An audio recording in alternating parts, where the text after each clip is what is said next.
The academic coaching will be held in the open lab on the other side of our construction wall in BT 233. So just look for Katie in there on Wednesdays 4 to 5, and Thursdays will stay 3 to 4 right now, correct? Okay. That might end up being the final time, I think, because it sounds like everyone can make that 4 to 5 time that needs it as far as a night class. So should be good. Now you can pick your brain and learn your secrets.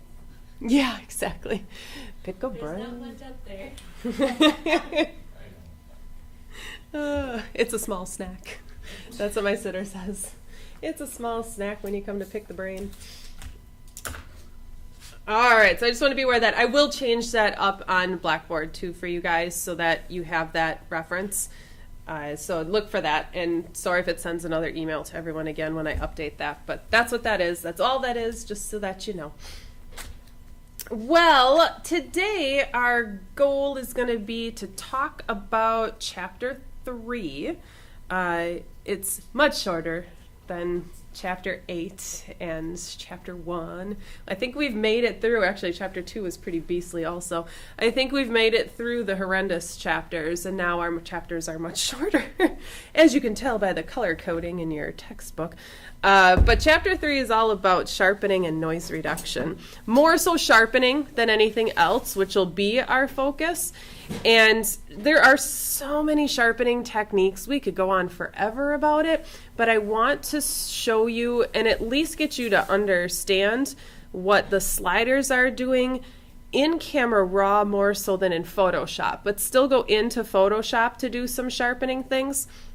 So I just want to make sure that I touch on that stuff, talk briefly about noise reduction, but that'll be part of what you're reading for next week. I just find that we end up having to do more sharpening than noise reduction. So that's why this chapter focuses mostly on that, and our assignment will focus on that too. So with that, what I did, because I know it can be hard to find just the right example when we're demonstrating this in class, especially if you're trying to play with it as we're talking about it, I did pull the Chapter 3 image folder from the book files website. So I stuck it on the server if you wanted it to use. You'll see a folder for book files, and then you'll see a Chapter 3. You can just copy that entire folder down to your desktop if you would like. And then you can utilize those images to play with, because he's got some good examples of certain types of blur, certain types of images that work well for certain settings that we'll play with. So feel free to use those if you would like.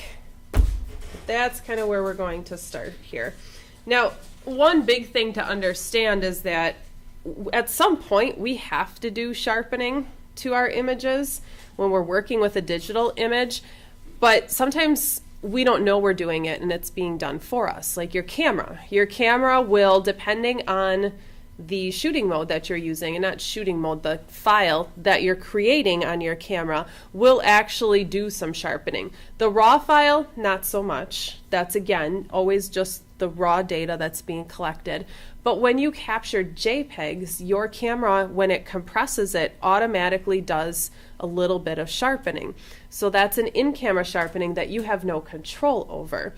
And when someone realizes that their camera's controlling something, some people freak out and then don't want to shoot JPEG anymore, but that's not always the situation. But just know, a JPEG image has some sharpening applied to it. Then, a lot of times we just sharpen as part of our workflow. And then in the end, depending on the output of our image, it could be a web output, it could be a print output. Usually we have some type of sharpening that happens with that final save of that image for whatever that output happens to be. And that's different levels of sharpening and things like that. And that part of sharpening, we actually touch on, I want to say it's Chapter 10, 11, when we talk about the output of images, print output, it's Chapter 10. So when we talk about print output, that's where we'll talk about the sharpening for that part.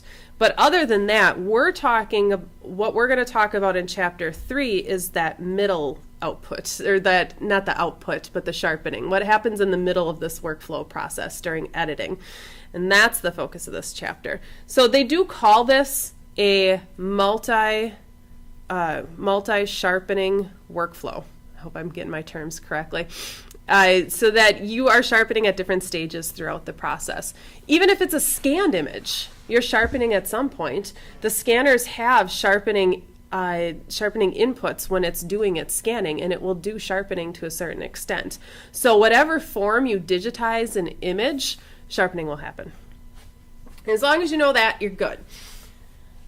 But one thing, let me try and find the image I want to use. Help if I just got into Bridge here and make it go much faster.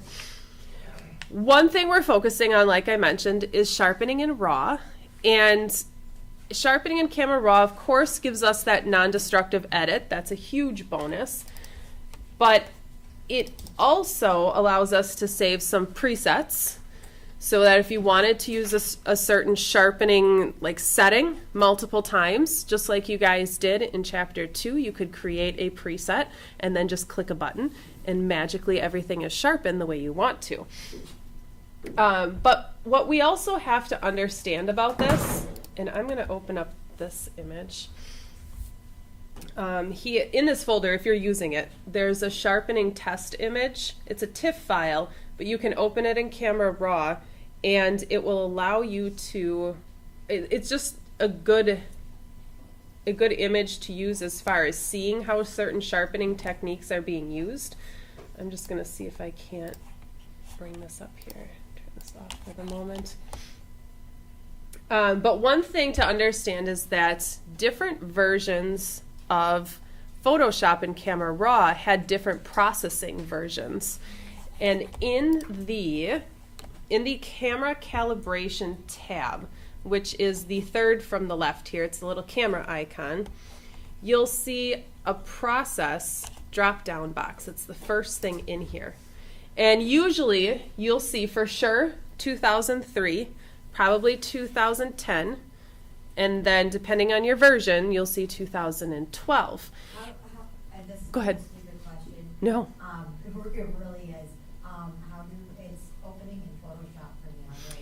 Yes, if you double click, it will open in Photoshop. So from Bridge, if you go to open in Camera Raw, or what did you say? Or you go to filter, and then Oh, from Bridge? No, from Photoshop. If you go to filter, Oh, whoops, there's cancel. Camera Raw. Oh, yeah. Yes, you're right. If you go here in Photoshop, Got it. come on, here we go. Well, I've got nothing. Yeah, but then there's the Camera Raw filter once that image is opened. But yeah, otherwise from here you just open in Camera Raw or do a Command R, and then it will open it. There we go.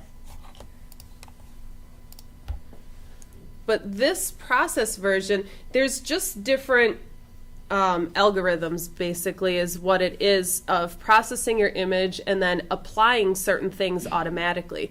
Every time you open an image that is a raw file, now this one's not a raw file, so it's not going to have it, but in a raw file, automatically there's a certain amount of sharpening that shows up in the image. And it all depends on the algorithm of the process, whatever selection of processing you have on yours. By default, it should be using the most current.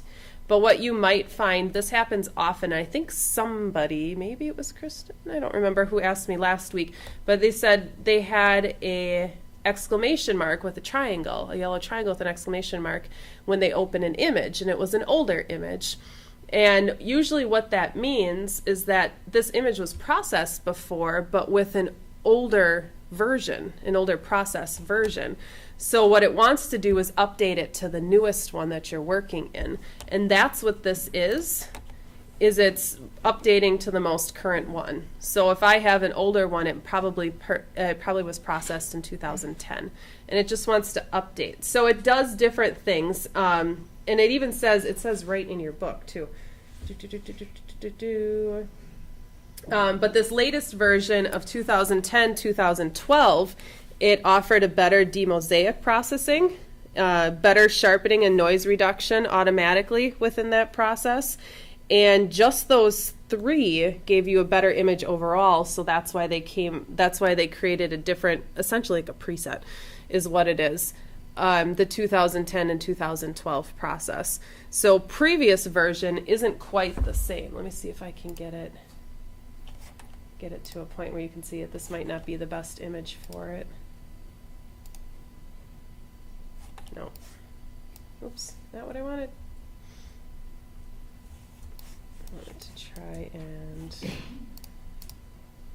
He has an example in the book. This image is not a good one for it. Not enough. Nope, not enough of a detail. But he does have an example on page 269 where he shows the difference with an image between the process, the 2003 process and the 2010. And you can see like a difference in noise reduction and stuff like that. So that's really what happened with that one. It's not a huge difference, but enough that it made the image quality better when you open it that you don't even see that stuff. You don't even know what's going on in the background. But from there, we can actually take that image and we can adjust the sharpening based on that specific image. And that's the important thing, is to know that it processes one way, and then we go to that detail tab, which is the 3rd from the left, and that's where all of our sharpening and noise reduction happens. Like I said, this is a TIFF image, so it automatically has the amount set to 0. It does its own detail and radius and things like this that it sets. But until I actually drag this amount, nothing really is going on in the image because it's a TIFF image. The raw would have something there that was done. Now in here, in the sharpening panel, I wanted to give you guys a reference here.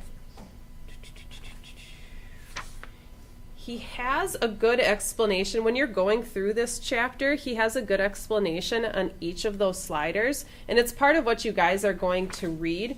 But it starts, well, I guess it kind of starts on 272. But really on 274 is where he has some screenshots that you can go back and reference if need be as you're reading through that chapter. But it's a nice explanation of each of these sliders, even though I'll still go through the basics of what each of these does. So amount, we have 4 sliders when we're working with sharpening. We have amount, radius, detail, and masking. Amount seems pretty obvious, I would assume, but I don't want to assume. It's the amount of sharpening that's being created. So obviously the higher the number, the more, oops, helps if I would actually slide it. The higher the number, the more sharpening that's happening to your image. And you notice a big difference. But we can't just solely move the amount slider and assume that, yay, I've sharpened, because that's not what's happening. Sharpening is kind of an interesting little beast here. When you're sharpening, it's essentially what's happening is it's creating like this halo effect around all of the edges. And the sliders are controlling how much of a halo there is, how big the halo is, and that's like the intensity of the sharpening. That's going to be like the overall radius of the sharpening. All these things play together. But if you understand that it really is just like a halo effect around all of those edges is what does sharpening, that's what's happening here. Now, a lot of times, what is kind of an issue for us as photographers is we're looking at our image in color, and in camera raw, what's happening is it's sharpening the overall luminance rather than in Photoshop. Photoshop is sharpening every color channel individually and as a whole. So doing it in here gives us a little bit more control. And at the same time, one of the hard things is we're looking at our image in color. But it's sharpening on a luminance scale, which is really like the grayscale image. Has anyone sharpened using lab mode before? Ooh, okay, let me do this. Before I do this, let me backtrack a second and open an image in, actually let me open the same image in Photoshop so I can show you. Okay, If you've never done this before, this is something a lot of photographers have used in the past. They sharpen using lab mode, which sounds a little weird, but in Photoshop, under image and mode, you have all the different modes to use. We're in RGB. That's usually what we're in like 90% of the time, unless we're doing something for a magazine print and we have to go CMYK. But we have CMYK color as an option, and then we have an option called lab color. Now sometimes we do grayscale conversions in lab, which I know some of you know that already, but that's a different conversation. But lab color, what that does is it converts our RGB. Let me go into my channels palette so you can kind of see what it's doing here. Right now in my channels palette, I have my overall red, green, blue, so that's like my luminance. It's all the color channels combined. That's what Photoshop sharpens. It sharpens all of the color channels combined, sometimes not resulting the way we want, which is why we're going to use Camera Raw for this. But then we have our red, our green, and our blue channel. Again, this is something as we talk about it more and more, you can sharpen just one channel over all of them.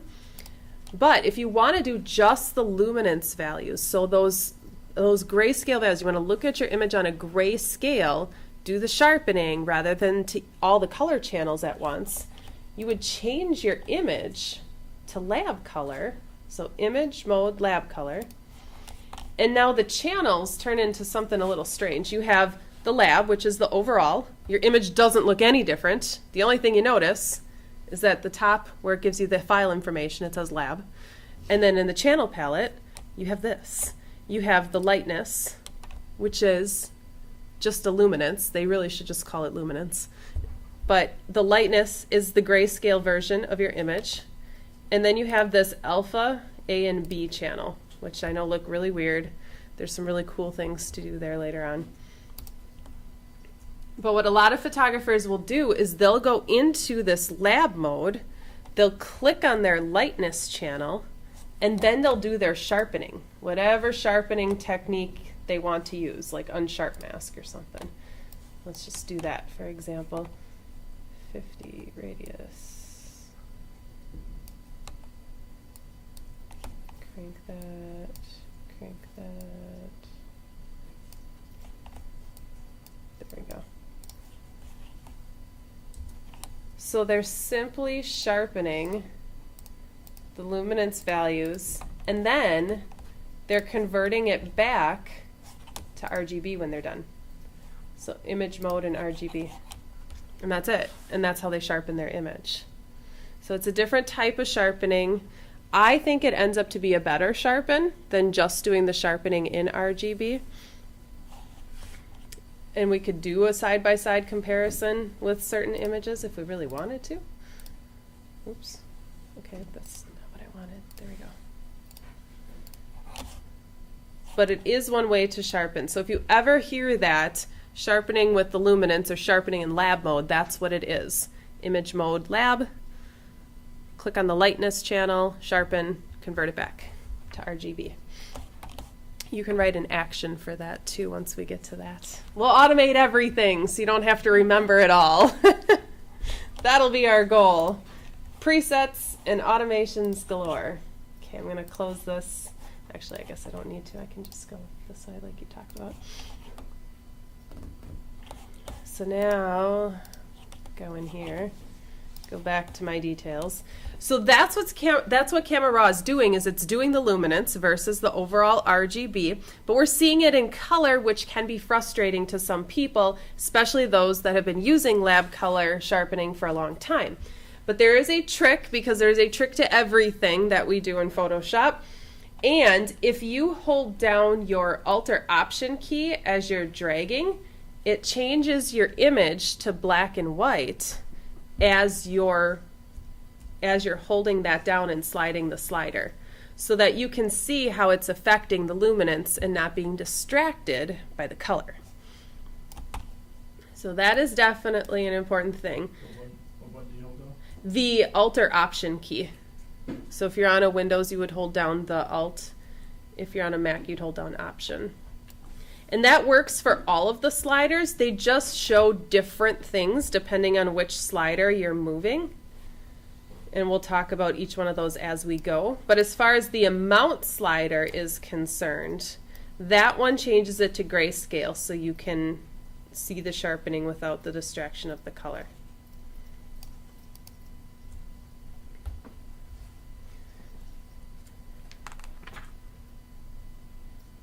But okay, so we know what the amount slider does. That one, it's just how much. The radius, think of that, you guys have used the unsharp mask before, right? I'm sure the majority of you have. In Photoshop, filter, unsharp mask.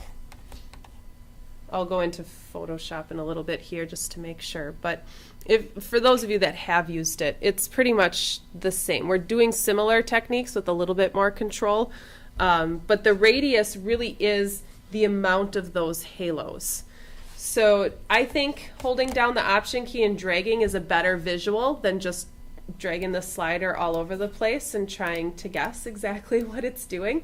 But the radius goes off of how many pixels, which is why you see like 0.9 or 1.5. And in Camera Raw, it goes all the way up to 3. So 3 pixels being the highest. And if I over-exaggerate this a little bit here. But holding down the Option key is basically showing you how big or how small that halo is. It only lets you go down to a 0.5, so 0.5 pixels is as far as you can go, or as low as you can go with it for the sharpening. And you'll notice that the more you drag it, the wider those edges appear, to the point where when you get all the way to 3, you can really see this halo effect on those edges, especially like the creases in her eyes, things like that. That's where you notice it the most. It's not practical to go up all the way, especially when you have an image with fine detail in it. You're not going to slide that slider very high. If you have something where there isn't a whole lot of details to that image, maybe it's pretty smooth overall, but you just have one defining edge, like a glass. You photographed an empty glass on a solid color background. You might be able to drag that radius a bit higher because that would really define that edge. And it's the only edge you have, so it's not as big of a detail, or it's not as big of a deal. But when you have so much detail, you can't really go that high because it almost like mushes your sharpening, essentially, is what it's doing. So you keep that radius somewhat low, probably between 0.5 and 1.5, I would say the majority of people stick within. But all that is the size of the halo of all of those edges. So if you can get that part, you're okay. These last two are, the first two sliders are about the sharpening and the amount of sharpening. But now the last two sliders, what those are about, they call it the suppressing of the sharpening, which why on earth would you want to take something away that you're trying to add in? And that confuses people quite a bit. But what the suppression side does, the detail slider, is think of it as the concentrator. That's probably a good way of explaining it. And I think actually your book says that too. Yeah, it acts as the halo suppressor or the concentrator. So, for example, if you increase this detail slider, you're going to notice that it seems like it's adding in more detail. Let me slide this in here. But what it is it's picking up those edges. It's still considered a suppressor because, yes, as you drag this up, it has the appearance of adding more detail and adding more sharpening. But really what it is, if I reset this back to my defaults here, if you notice when I open my image, the detail doesn't start at 0. It starts at 25. That's part of the image process for whatever version I'm using. It starts at 25, so it's picking up an average number of detail that most people use when they sharpen their image to sharpen. But you can suppress that essentially by taking that down and including less detail. So it's it's like an edge detection, and it's how much of the edges am I detecting and how much of that am I sharpening. So if I drag it up, obviously I'm adding more details in, meaning more of those edges are going, oops, as I drag my mouse slider, more of these edges are going to be picked up, and that sharpening is going to look pretty fake at that point. I don't know too many people that crank that up all the way. But I could suppress it by taking it down and including less edges. And by holding down that Option key, you can see that a little bit easier. But that's why it's called a suppressor. How much of the edges do you want me to use? 25 is the default. I can take it down or I can take it further. But that's just one. Now I'm trying to think, what were we using? We were using the spot healing brush. That's what we were using. Do you remember? Oh, I don't have all my tools in this filter. But I do have spot removal. Remember when we were using our spot removal and visualizing the spots? Here we go. And we had that little checkbox at the bottom that said visualize the spots, and it turned it into this. And we could essentially slide it. It was kind of acting like a mask almost. The masking option in sharpening or in that detail tab is basically the same thing, but it's actually masking this time. This is a visual thing for us when we're playing with spot removal. So if I'm in my, let me get back here, if I'm in here and I'm wanting to mask what I'm choosing, and let me hold down my Option key so you can see what it's doing. What I'm choosing is to mask out certain parts of my image so that it does not sharpen at all. This is probably the greatest suppressor out of the two sliders because I can really fine tune it to say just the edges. Like why, if you're doing a portrait, you really don't want to sharpen the skin. Most people don't. There are some instances where you would. But most people don't want to sharpen the skin. They want to soften the skin. So without the masking, it's doing all of that sharpening. But if I drag that masking slider over, this is probably where the Option key is the most useful because I can see exactly what parts are being sharpened. What's left in white is what will be sharpened. What is in black will be omitted from the sharpening. And the higher I drag it, the less that's included. Obviously, there's a max, and the minimum is everything. But this way, I can eliminate the skin, and I don't have to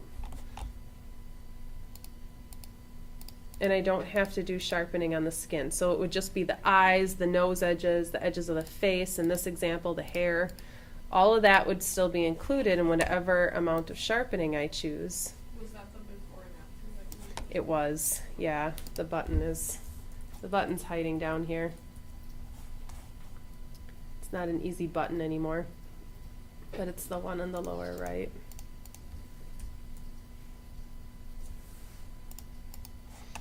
And then if I drag down the masking, you can see as I drag it down now under her eyes, I don't know how well you can see it, but under her eyes it's starting to show up, and as I drag that slider, it's starting to blur back out.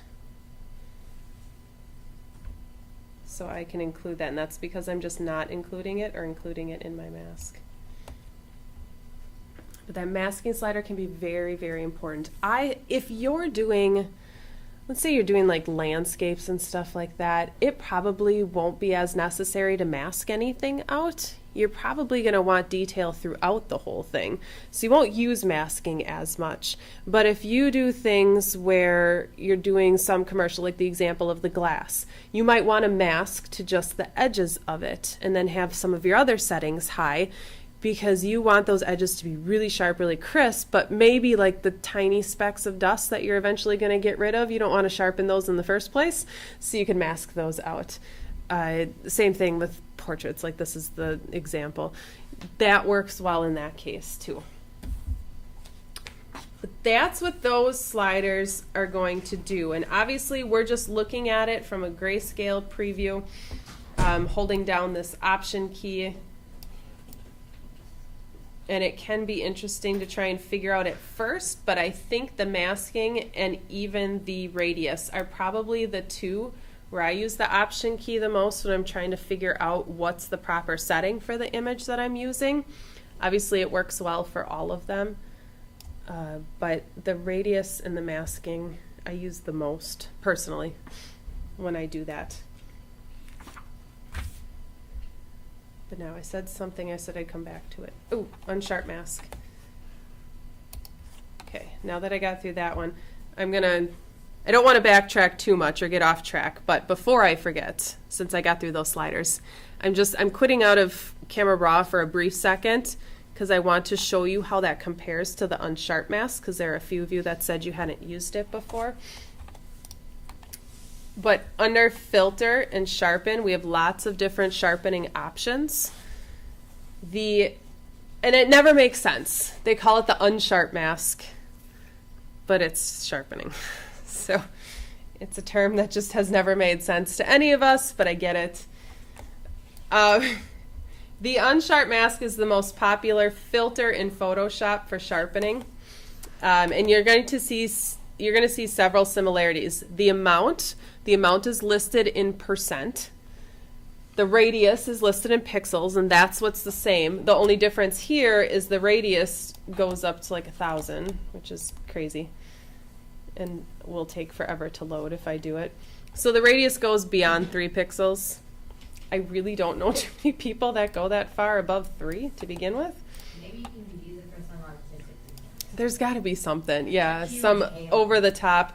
Actually, there's a really cool creating your own texture technique, and I want to start pulling some of those for you guys because they're fun to use, even though they're not always practical from a photography standpoint. Knowing how to manipulate some of those filters will help you with some other things that you're doing. So I'm going to start pulling some of those because I used to do like this weekly text effect and then a weekly just image effect with all the Photoshop students, and I thought, well, it doesn't really fit for photographers. It was more for a designer, but I kind of want to pull some of those back in for you guys because I think you'll find benefits of understanding that when you're working on your photos.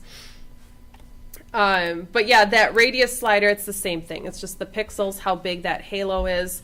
The threshold is essentially what that, let's see if I can't, maybe I should increase this quite a bit just to make it obvious. The threshold is essentially the masking. It's kind of like the detail and the masking slider combined in a sense. And unfortunately our option key doesn't really work in here, but you'll notice that it immediately takes it off of the skin the higher I raise that threshold, and obviously to the point where it just does absolutely nothing for us. But that's really what it's doing. It's more so the masking than anything, but at the same time it's pulling some of the details. So just so you know that the unsharp mask is what the go-to thing is in Photoshop if you're not using Camera Raw. You only get the 3 sliders, but they are very similar in how they function.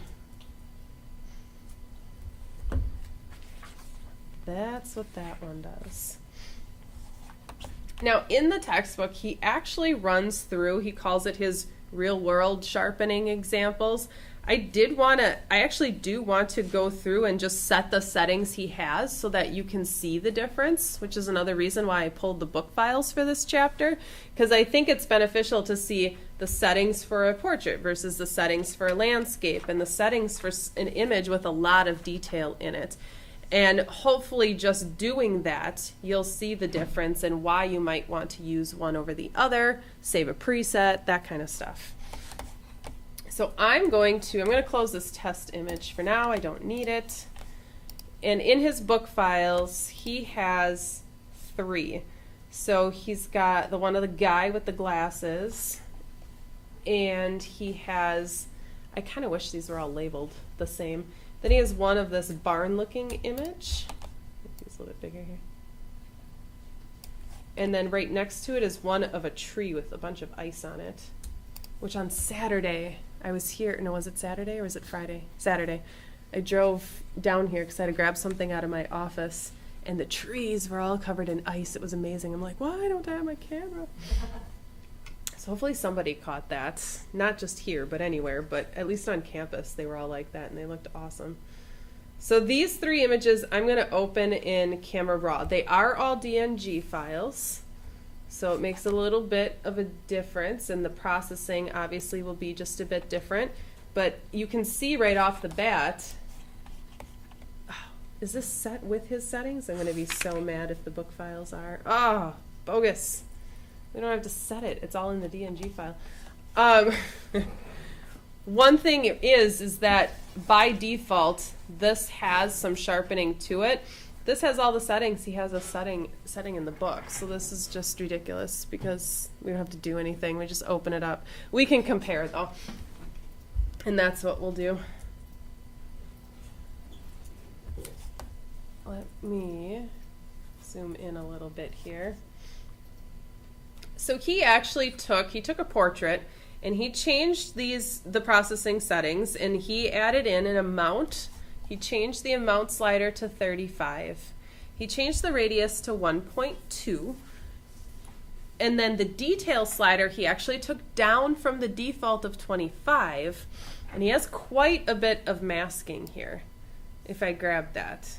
So there's still some detail in the skin, but if you look with the type of skin and the story that you're trying to tell, and I don't want it to sound bad, and then the age of the subject, you're going to have some of that detail in the skin no matter what.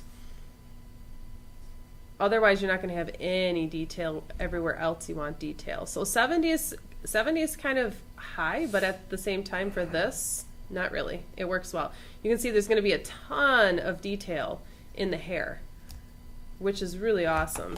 And if you toggle it on and off, it's more obvious in the hair.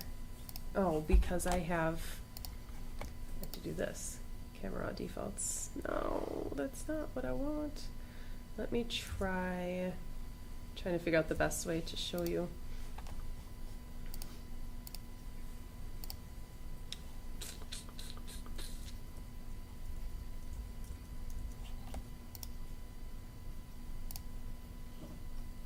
Man,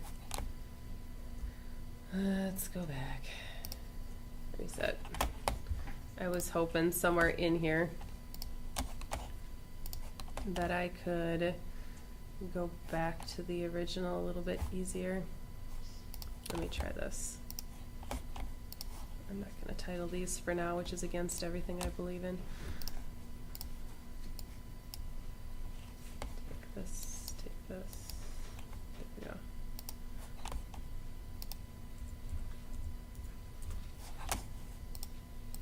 Let's see if we can see a bit of a difference there. Oh, it's so subtle in this image. It's going to be too hard for you guys to see on this screen. Well, hopefully if you open the image yourself, you can kind of see it. You can see very little up there. So this is the image without any sharpening, and with the settings that he chose, what happened is the eyes, the edges, like the edges of the nose, the eyes, the edges of the glasses, and the hair actually all have sharpening, and they pop more. I guess his mouth is really the best spot to see it. But you can really see that fine detail. But then what he did was mask out just enough, like we said earlier, where the skin isn't really affected, and you don't really see the sharpening there because that's not the focus. That's not something we typically sharpen from a portrait standpoint. So you can see there's quite a bit of sharpening in that hair, like in his beard, down into his hair, what's left of it that you can see over here from being cropped. So there's quite a bit of detail here. Now, if I go to a different image and I see the settings that he chose, his amount slider's right at about 25. His radius, very close. You'll see that 1 pixel range is probably a really good starting point for most people, and then go up or down from there. So like the portrait was 1.2, this is 1. Very little change that's there.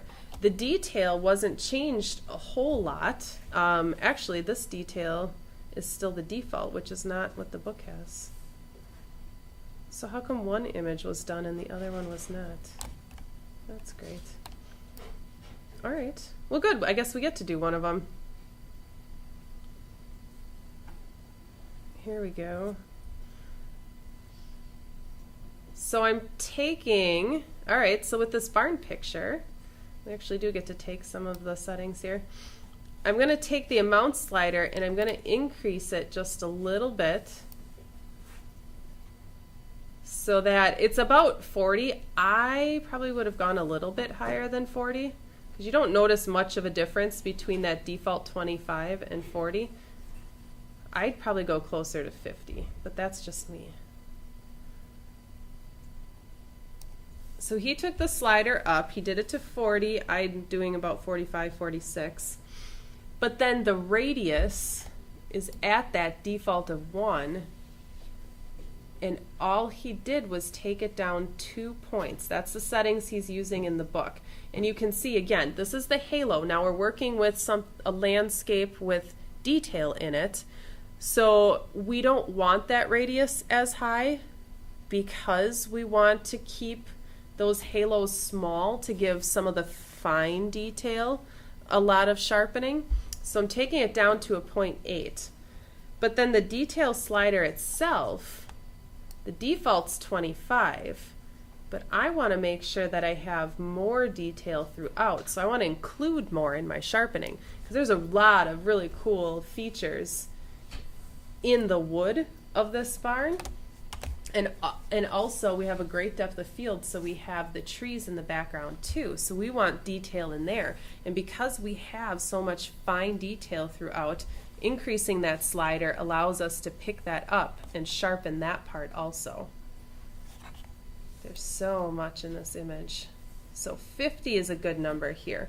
Now the masking is going to be much smaller than it was in the portrait, because in the mask, we wanted to mask out the skin. Whoops, didn't mean to do that.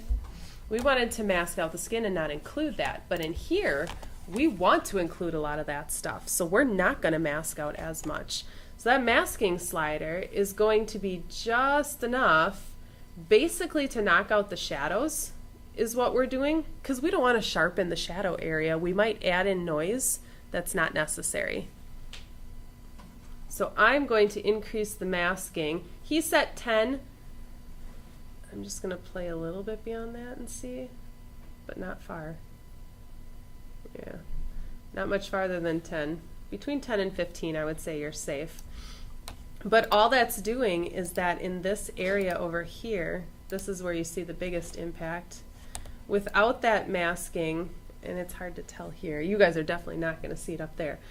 But without masking, if I drag that amount slider or that detail slider any higher than what I have, it's going to start introducing noise into some of those areas. And we haven't talked about noise reduction really, but let's bring this back to 50. But I don't want to include that. So even if I wanted to crank my amount and detail slider higher, by sticking my masking in, I'm automatically eliminating that spot so that I don't even have to worry about it. It's not even a factor. I do need to zoom in a little bit here. Most of the time when you're doing sharpening techniques, or a lot of the techniques that you're doing in Photoshop, you look at your images at 100%. And that's just a good rule of thumb. You can zoom in further to do different things. I often zoom in hoping that it's easier for you guys to see it up on the projector, but I would never do it at anything higher than 100%. You just have to think about what is that final output of the image. If it's a small web image, you don't need to look at it this close. You don't have to do as much sharpening to begin with. But if it's a print image, it's going to be printed and looked at 100%. Like, I'm going to view it. This is 100% right here. I might get closer, but I'm still only seeing 100%. I'm not zooming in to my print without a magnifying glass to see this stuff.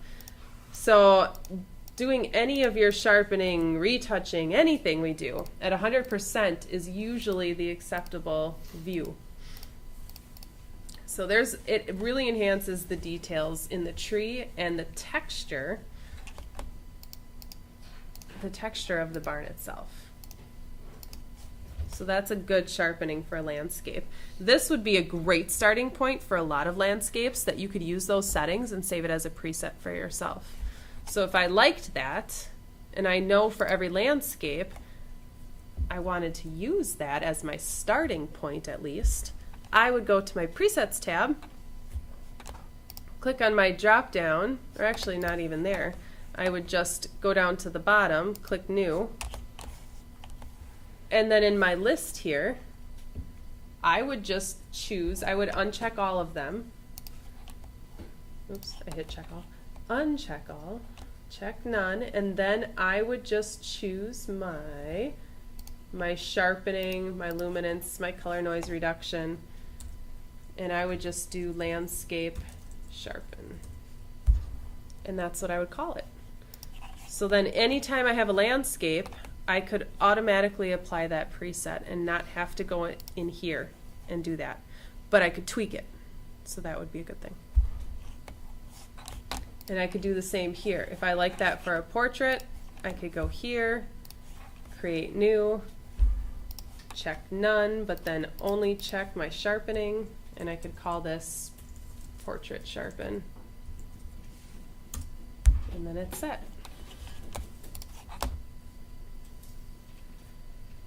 Now this last image is going to have similar things as far as sharpening to the landscape image. But because it has more fine detail, we need to change some of the stuff that's in here.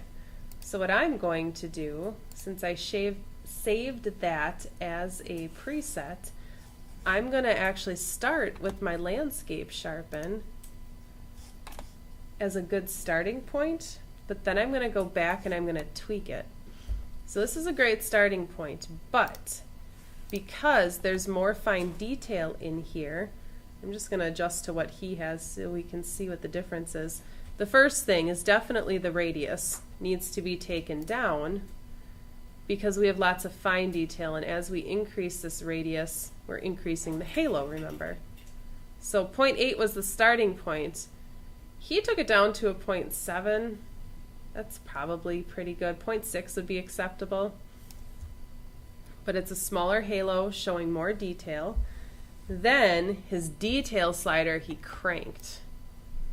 He cranked this up to 90. Wow. And then the masking, actually, where did his amount slider? Oh, his amount was right around 45. So it wasn't much different than the landscape. Radius took down, detail cranked up, but then the masking was pretty close. He actually took it up to a 15 for this one. So all it's doing is more so masking out the sky than anything else. Because you want to keep that detail throughout. But he eliminated most of the sky. And that is showing quite a bit of detail. Let's zoom into 100% here. Showing quite a bit of detail. That's hard to see up there, but you can see a little bit. You'll definitely see it on your screen though. It definitely pops quite a bit more.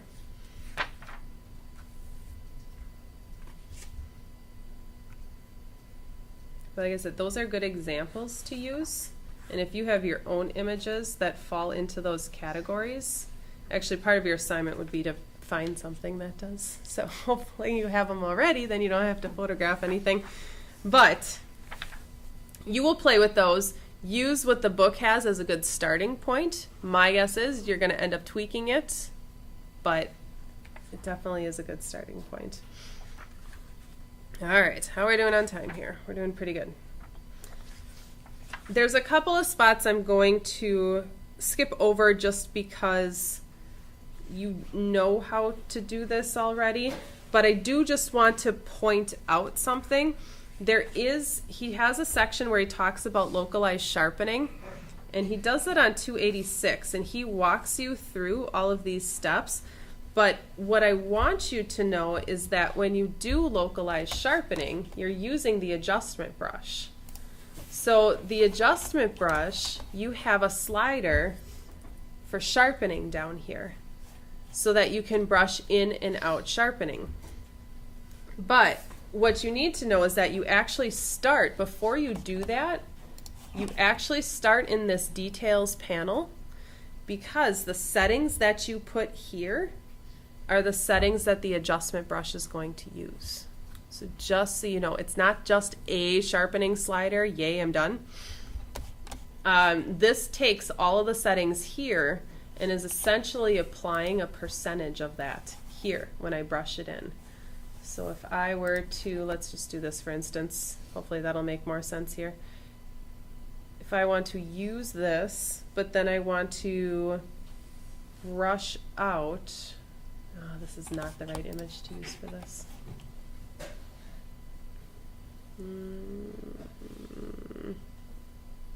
Yeah, I'll use this one. So if I wanted to sharpen a little bit more on that roof line where it starts to fade out just a little bit, but I wanted it to be a bit sharper in that background. He's got a better image, maybe I should just open that one. When I go to my adjustment brush, I can just make sure that everything else here is zeroed out. And then my sharpness slider, I can take up to whatever percentage that I want. And then with that brush, I can just start brushing on those areas that I want to sharpen. So it is doing a localized sharpening, but it's taking into consideration the settings in my details panel, or my tab, just so you know. Does the red stay there, or do you have to I have go? the color on. Is it O or? No, I have the color on. I forgot to turn it off for this one. There we go. So I can turn the mask on though to see what I'm brushing.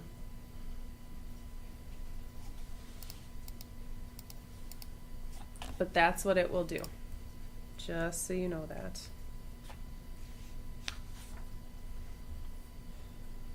But what I think is cool is we think of sharpening all the time as we must make our image sharper. But what if we want to do the opposite? We could do the opposite here. We could actually do a negative sharpening to create a sense of a shallower depth of field. We would still use a similar technique as far as some of the settings we could use if we wanted to, but in this case we're going to do it more as a localized, and we're going to do it as using the graduated filter, which is right next to the adjustment brush. And I want to show you how that works. Let me cancel out of here. Yes, cancel those. And I'm going to, this is the example he's using here. He's using a picture of London. And it's a DNG file. And it's a small file to begin with. That's not cool. But essentially what we're going to do is we're going to create a blur of that background. So what we're going to do is we're going to use it's not going to be the adjustment brush. We're going to use the graduated filter, which is kind of like using a gradient and on the background. But what we have is we have all the options that we do in the adjustment brush to be able to create a gradient of something. So this is really cool to use if you have maybe your sky's too bright. And I think chapter 2 did cover that. We just didn't do it in class. Your sky might be too bright and you want to darken your sky. You can lessen the exposure.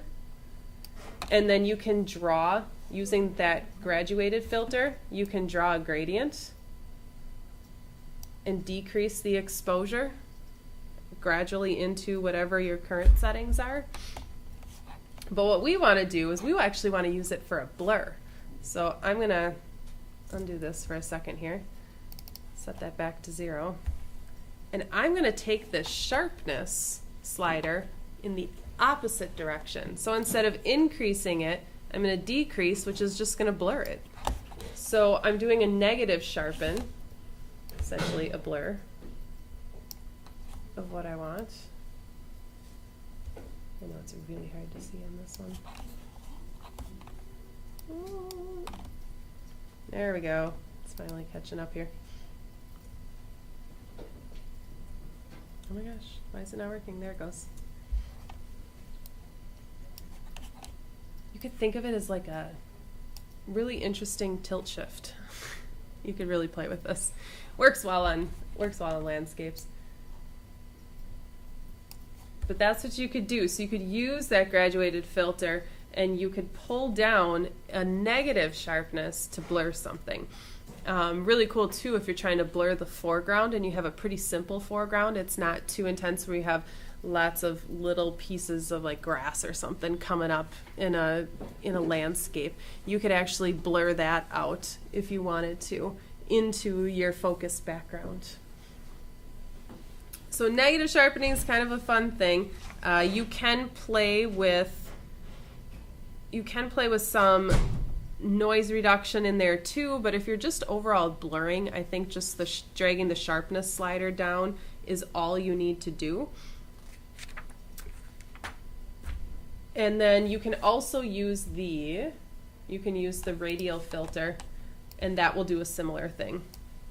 So you could do that as I think I wanted that reversed. Is it still thinking? Oh, it is reversed. So that I'm blurring everything outside of the circle and everything inside is in focus. It'd probably make more sense if I would just get rid of this one. There we go. So now I can see it. Come on. There. So everything outside of that circle is now blurred. Everything inside the circle is in focus. So I could make that focus the clock if I wanted to, or just that bus. There. So it works with both of those. So it's just a way to do a localized adjustment. Otherwise, use the adjustment brush, brush it exactly where you want it to be. Happy day.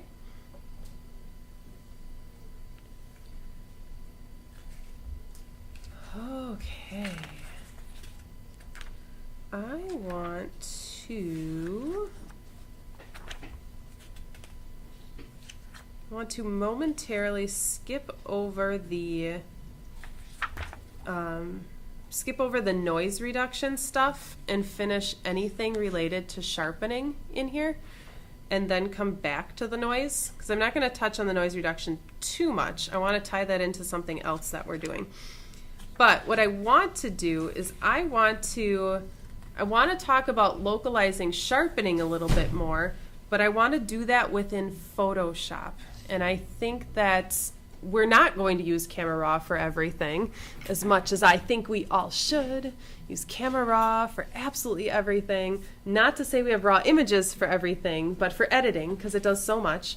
But sometimes we need more control than what Camera Raw gives us. And there are a lot of those cases.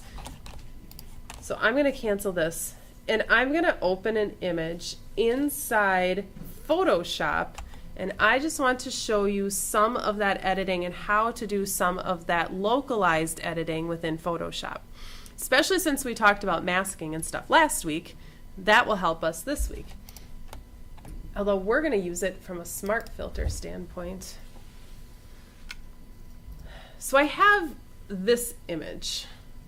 I don't know where it's from. I'm going to pretend I went on some elaborate vacation, but it's a book file.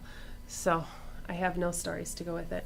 But what is happening in this image, if we zoom in and look, is that the foreground has great detail and it looks fantastic. And then, true to depth of field, it starts to fall off the further back you get. And we want to correct some of that. We want to bring some of the detail in that building forth without it being too much. So one technique is to use what's called the Smart Sharpen filter. And we could easily just go under Filter, Sharpen, and use Smart Sharpen. But we wouldn't be very smart to do that way. So what we're going to do is we're actually going to convert this background layer to use for smart filters. We're smarter when we use smart filters. Oops, because I need it not to be here we go. So what I did is I went under the filter menu. Has everyone used smart filters before? No? Yes? Probably about 80-20. Okay. So smart filters, what they let us do is non-destructive edits. And we're all about non-destructive edits. That's why we've been working in Camera Raw for so long.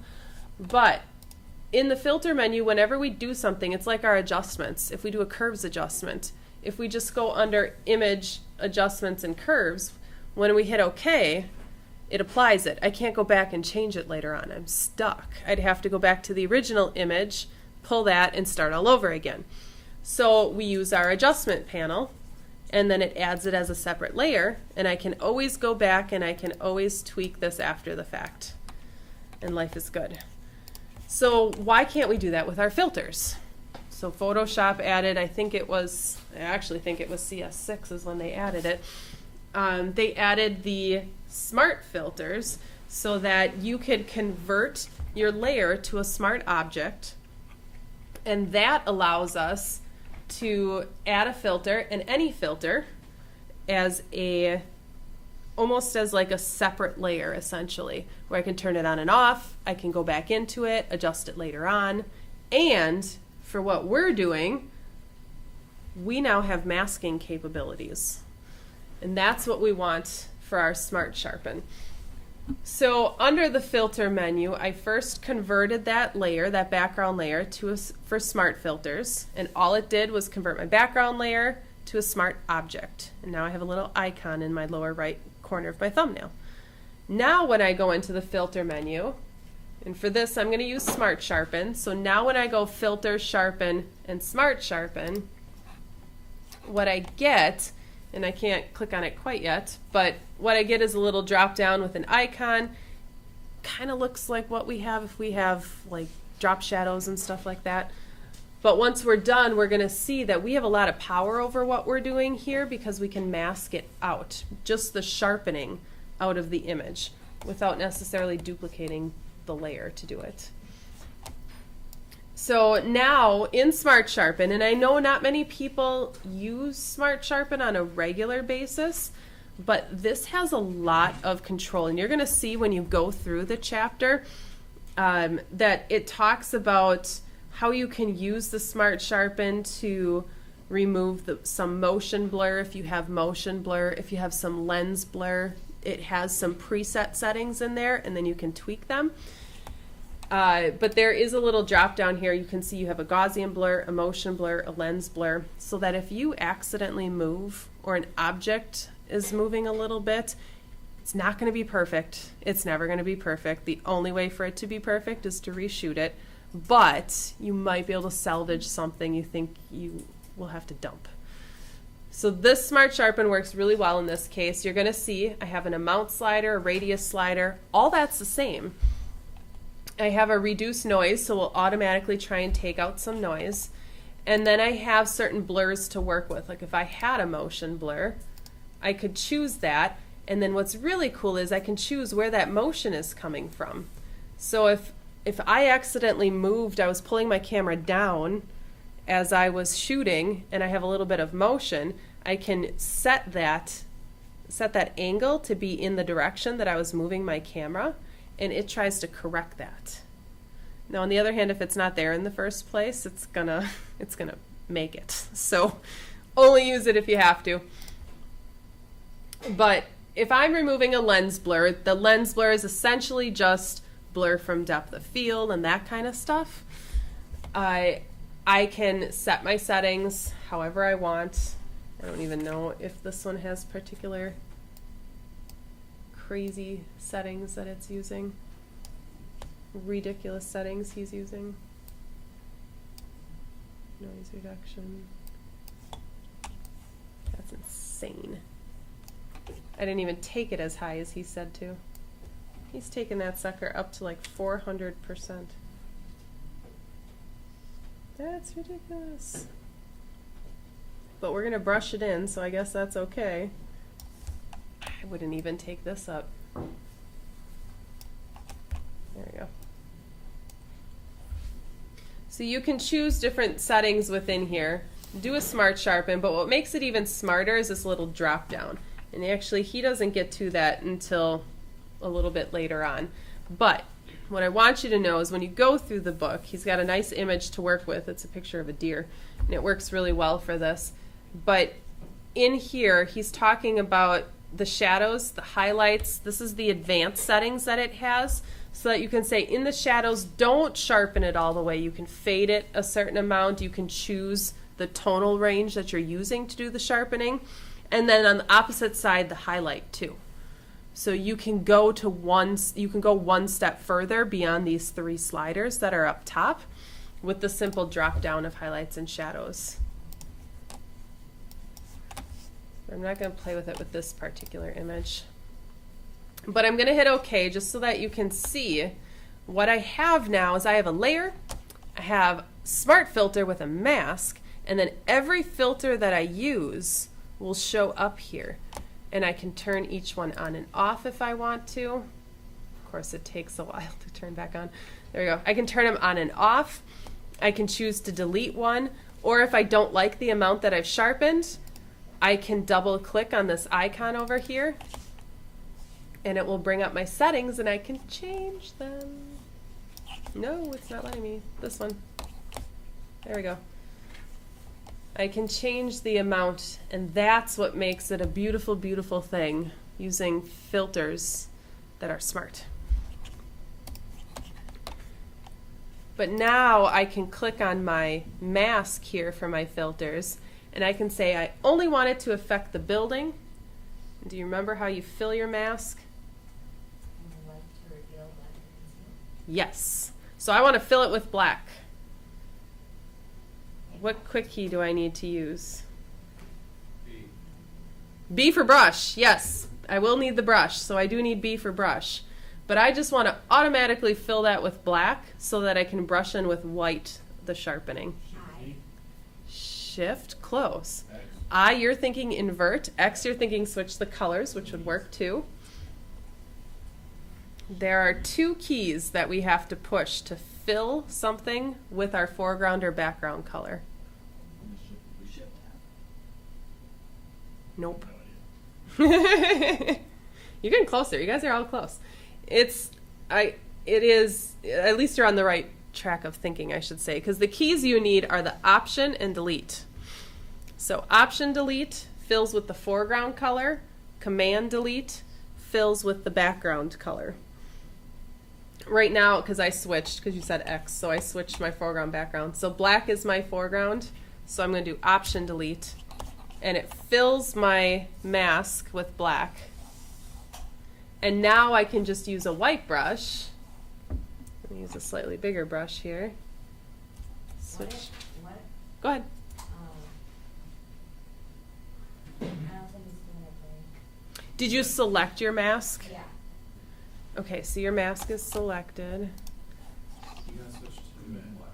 If you hit option. Oh, okay, Otherwise, okay, I get you. Oh yeah, if black is your background, you would use Command Yeah. Delete. So now I'm going to use a brush with white. I'm making sure it's at 100% at the moment. And now I can just brush in like just the building if I want to. Or I can start doing some things with the mask where if I want a gradient and maybe I just want to slowly fade it in from white to black, I can choose to do that fade in here if need be. So now my whole background is sharpened and then it's fading out the sharpening because it's already pretty sharp up here. And then maybe I would just use the brush maybe at a lower opacity in this case, like maybe I'll go to 50% opacity. So I just hit my 5 on my keyboard. And now I can just brush out some of it that I don't want it to affect.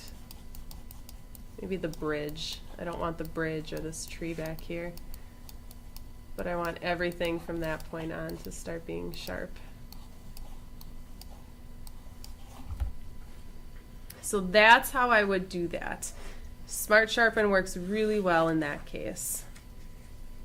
Like I said, he's got the examples for the motion blur and for the advanced features in here too.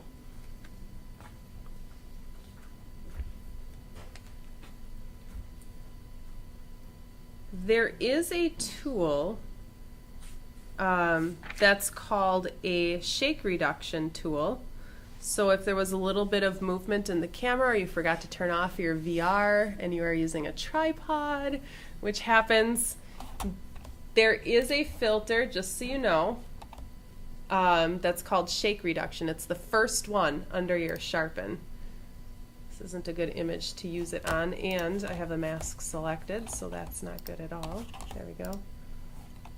Filter, Sharpen, shake reduction. So what this tool actually does is it allows you to essentially sample an area, and then it looks, now it's creating shake, that doesn't exist. It will allow you, come on, let me do it. It's in the advanced settings here.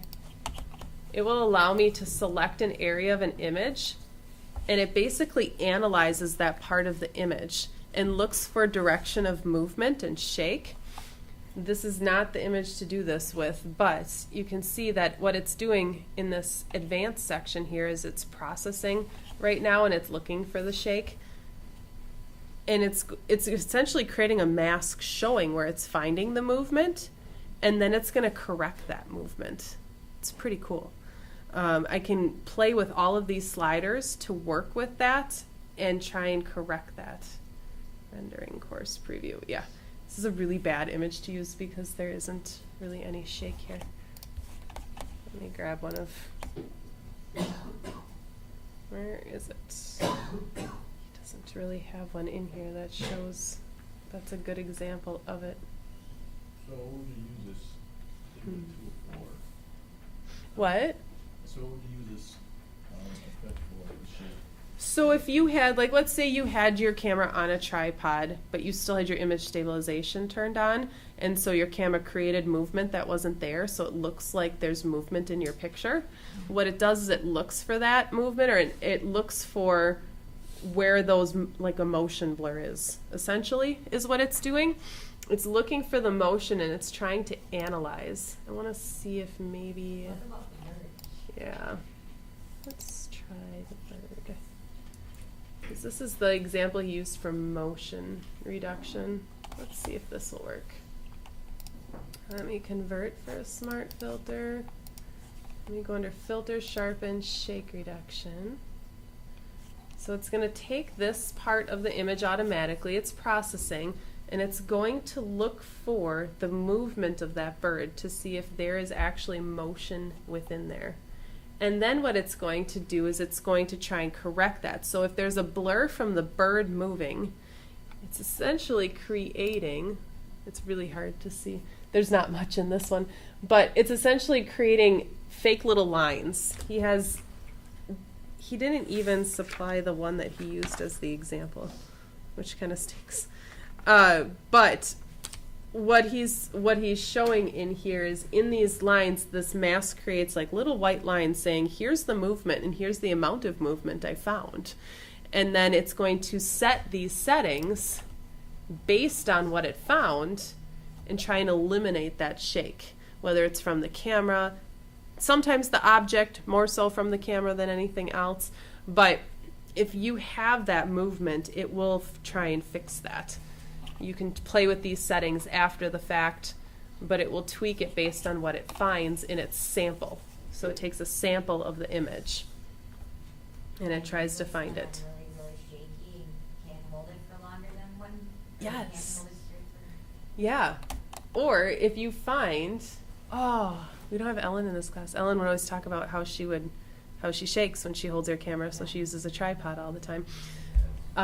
This would help correct that, because there's also a little tool in here. Like this is by default it's called the estimation tool. So it's like the sample tool. Here's the little spot that I'm going to sample and try and find that movement.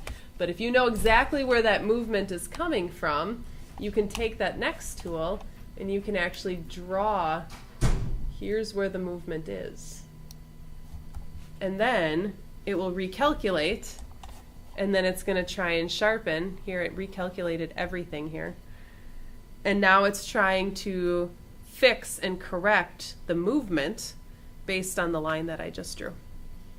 So it's kind of a cool tool. It's definitely a newer one in CC. But it helps. I've probably only used this once or twice, to be honest, because I keep forgetting it's there. That's really the only reason why I don't use it more. Because it hasn't been there all along, and once they introduce something new, it's like, it's one more thing to remember. So I forget that it's there. But I've used it a couple of times, and it has worked well. Is there a before and after view for this? There's a preview button here. Up at the top. Now, I actually just... Usually what it does is it tries to... Oh, it's not even showing it down here. Usually it shows it down here, and then just doesn't register it up there. But yeah, so if I were to try and correct it, that's essentially what it's doing, but I just made matters worse. Turn off that one. There we go. So I can sample multiple spots if I want to, and just choose the one that I want to use as my settings, and then hit OK. What did you just suggest to make it look like that? I use the actual line tool for it to manually do it. And I just drew the line of where the motion was coming from, which of course is not there in this image. And then in this advanced panel, there is a checkbox, so I can say use this one or use both or none. And then it is auto-correcting based on that. But I turned on my preview, that's why it's showing on the whole image. But had I had an image with the movement in it, it would show as close to a correction as it can do.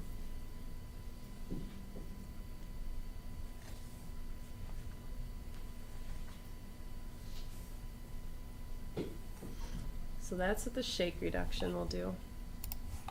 I wish the example that he showed in the book he actually provided, but he didn't. I wonder if those rocks have a little bit of movement. I don't think they do. Or the in front of the rocks. So this last sharpening technique I'm hoping you've heard of, maybe played with before, but I want to take it to the next level. Have you guys done a high pass sharpening? No? Oh, it's my favorite. Oh, some of you have. Okay.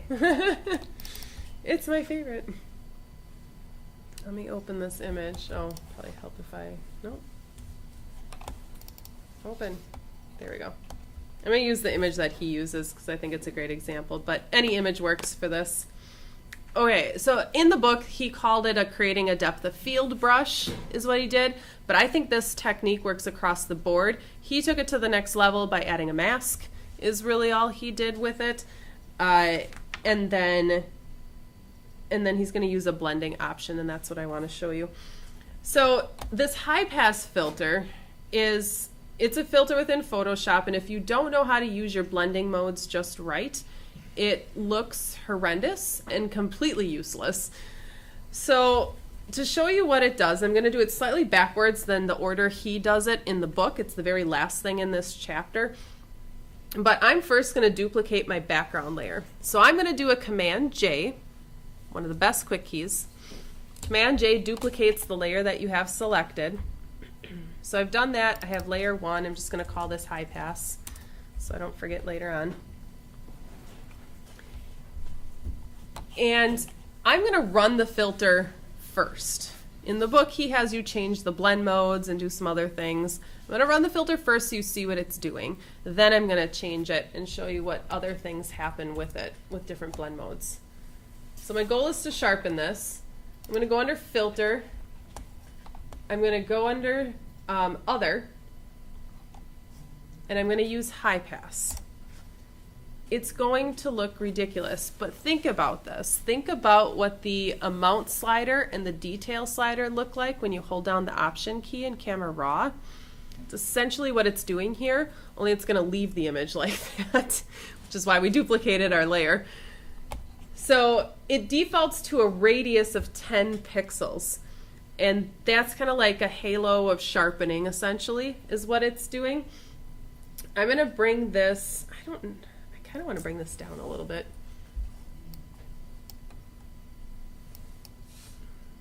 Maybe I'll bring it closer to 5. I'm going to do it a little over the top because I can always take it back. So I can always bring the percentage down or whatever. But essentially it's doing what that radius slider does. It's creating some of the halos. Yes, you're going to see some of the color shining through, which I know doesn't always happen in other instances, but we're not worrying about that. It's all about the radius, the amount essentially of the halos for the sharpening effect that we're doing. I'm going to keep it somewhere around 4 to 5. I'm going to hit OK, and it's done. But it looks ridiculous. So what I'm going to do is I'm going to blend this layer with what's underneath. And then what's underneath is my original. So I'm going to take my blend mode from normal, and I'm going to start at overlay. Some people don't go beyond that, but I'm going to start at overlay. And when you turn it on and off, it might be a little too contrasty, which we're going to fix. That's kind of our advanced setting for those that have used it before. But essentially what we're doing is a very quick sharpen with not a whole lot of control, but it works really, really well. Now you could take this up a level by going down the list of your blend modes. Soft light will soften it a little bit, but you have your hard light. With each one of these, it increases the intensity of the sharpening effect that you're creating. But overlay is definitely the starting point, because what it does is it takes the gray. If you remember, overlay, anything 50% gray is knocked out like it's neutral. But anything that's brighter than that shows in screen mode. Anything that's darker than that shows in multiply mode. And what I did in normal is I created this high pass by, it's kind of like contrasting from a neutral standpoint is what it's doing, and it's searching for those edges. And so it creates that sharpening appearance. Now I could change the opacity, that kind of stuff.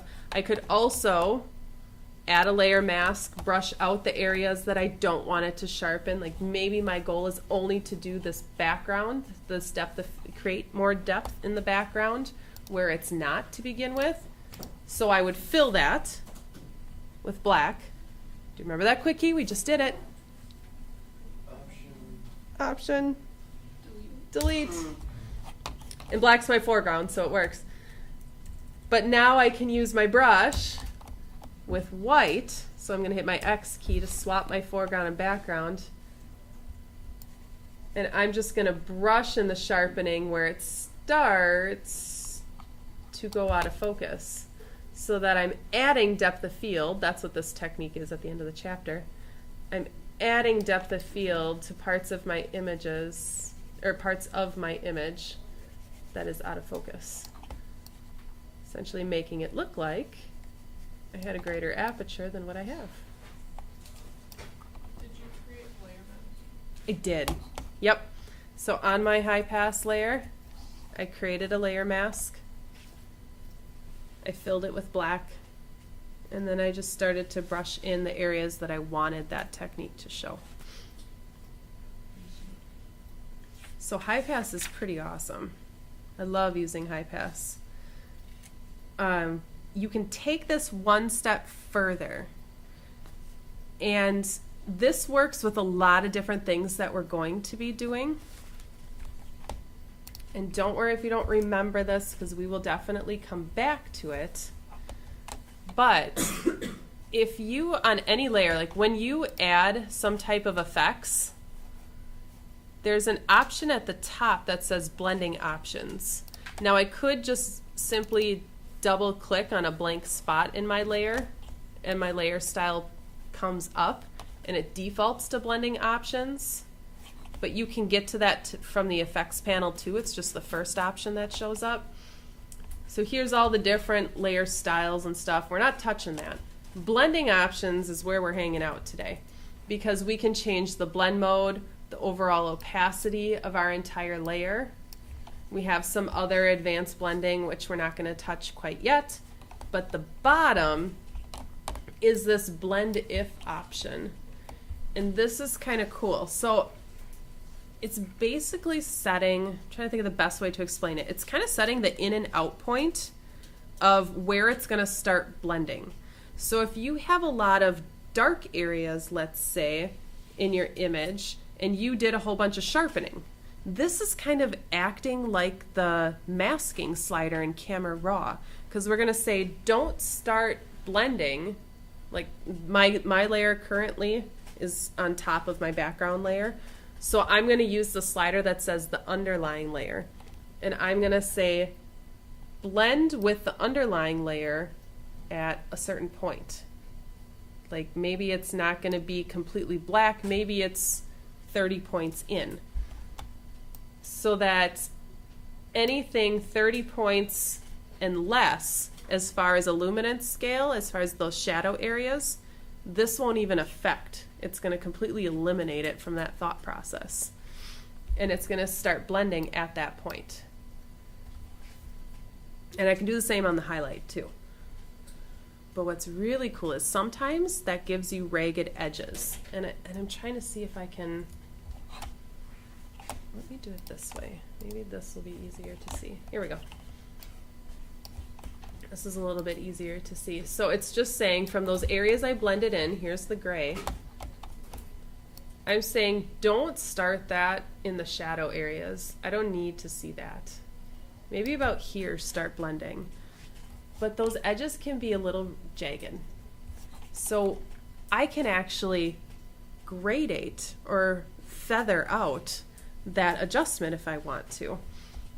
And for that, I can separate my in and out points, and saying between, and you'll see I have numbers here, between 18 points of black and 45 slowly faded in. So it's just feathering. And all you have to do is hold down your option key initially to separate those two.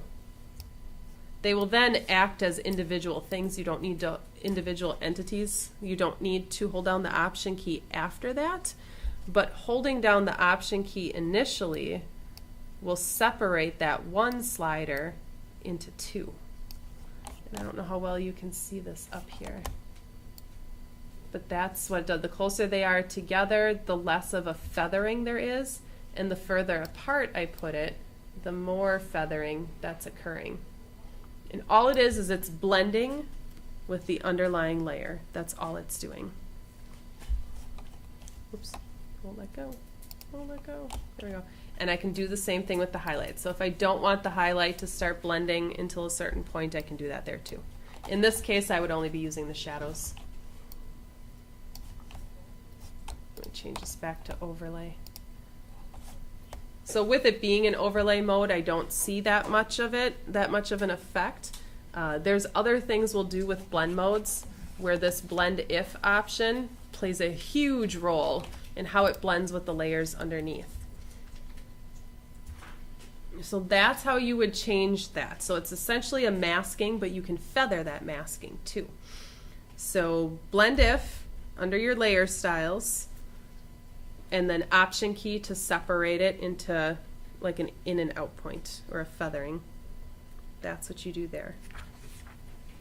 Okay.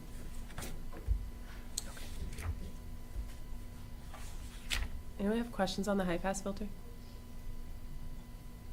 Blend if? No? No? No? Okay. So it's Why a are there so many different ways to sharpen? That's a good question. Because no one's satisfied with one. They're like, oh, but it doesn't work on this image. Now what do I do? So it's just like there's no one way to blend layers together because it depends on the contents of the image, the colors within it, that it doesn't work the same for everything. So we have different sliders. Essentially, they're all doing the same thing. Each of those filter items in Sharpen, they just have their own specialty as to what they do. The one is for shake. One is for the Smart Sharpen will allow you to remove blurring, which I kind of wish it was like a blur sharpen title, because Smart Sharpen is not what I would have thought of. Why don't you just use the sharpen tool instead of a localized brush for that? The Sharpen tool itself doesn't really give me those controls. It's more of a strength control is all it is. So it doesn't let me change like how much halo effect it's using, or the only thing is the strength, which is kind of like the amount slider, is essentially all it is. That's the only option I get when I use that brush. This allows me to change, and if I do it as a smart object or a smart filter, go back and change it, which I can't do with that tool. To be honest, I think once you start using some of those filters and understand what they do, a lot of you probably won't even remember that that tool is there. Because until you mentioned it, I'm like, oh yeah, there's that tool. Because I never use the Sharpen tool, to be honest. But there is so much power within here, and in Camera Raw too, that that tool almost becomes not a tool anymore, I guess. But that's a good question. Okay, so it takes us through our sharpening. I know I didn't do any of the noise reduction stuff for your assignment. You're not doing any noise reduction, but in the readings that I have you doing, I would like you to at least look at that. There's more that we're doing in the future that will involve noise reduction. So we're definitely coming back to it. But I just want to explain briefly what you're going to do for this assignment for next week.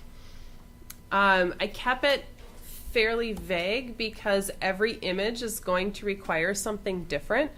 So really I just want you to practice with the techniques that are covered in that chapter.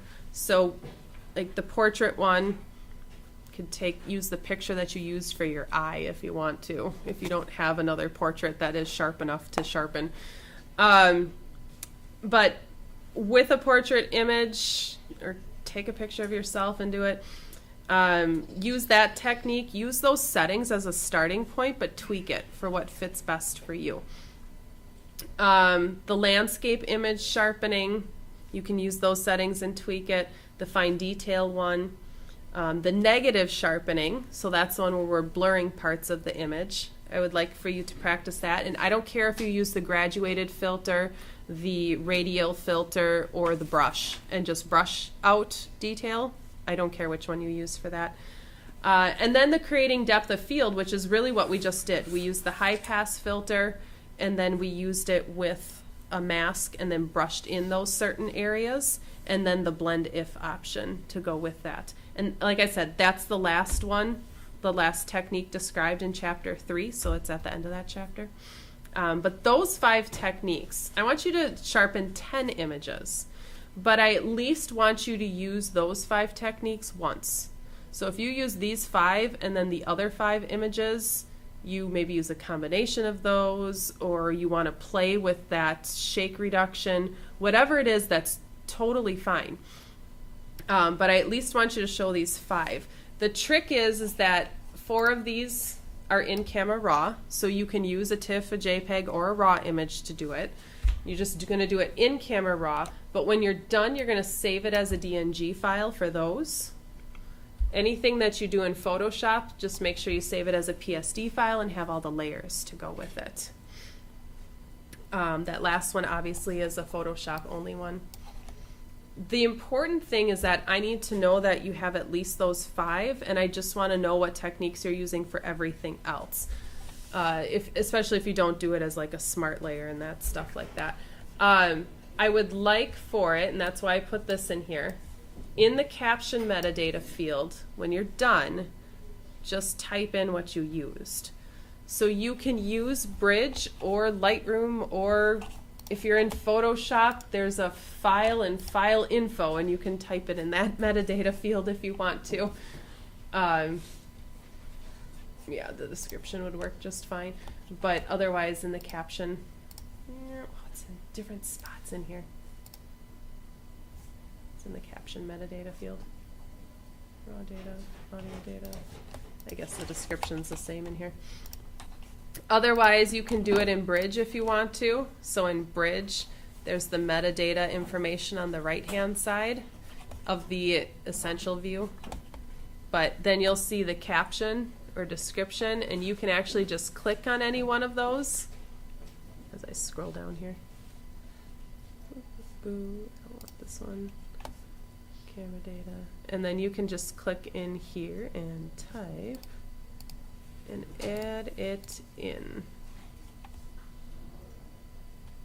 Dimensions. You know, as soon as I find it here, but he added all this stuff in. Description. I'll change it to say description. That'll be easier. If you use Lightroom, it'll be the caption. If you do it in Bridge, it'll be the description. So you can just click in there and you can just say, I just use the high pass, whatever it is. That way, when I go to look at these, I can look and analyze what one you used. If you're, for the ones that you do in RAW also, I made a note, you're also going to make sure that you do a before-after snapshot of those for the RAW ones. So just make sure there that when you're in RAW, that you go to that snapshot, that last tab, you click the before, type before, do your stuff, and then click another one for after. But that's it. Does that make sense? 10 images, sharpen, use those 5. Use them twice if you want to, I don't care. Whatever works best for you. Do they have to be raw images? They do not. Nope, you could use JPEGs or TIFF. Those 4 will just be edited in RAW. So yep, use whatever image type, it's fine. All right, so that's everything for next week. If I don't have your summaries yet, make sure I get those. If you stay for Flex Lab today or come in on Wednesday, I'll have blood orange quick bread to eat for Foodie Flex Labs. I will take suggestions for upcoming weeks because otherwise I'll just keep making avocado chocolate chip cookies.